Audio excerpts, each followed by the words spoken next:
तिथून त्याला ventilator पाठवूनच ventilator मध्येच तुम्ही त्याला डेड बॉडी तिथून दिली ताब्यात. असू शकतं?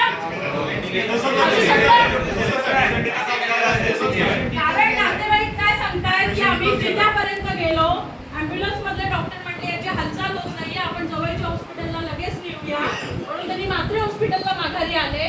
मात्रे हॉस्पिटलनी सांगितलं की पेशंट गेलेले. याचाच अर्थ आपला आरोप हा आहे की तुम्ही आमच्या ताब्यात काय दिलं तो काय.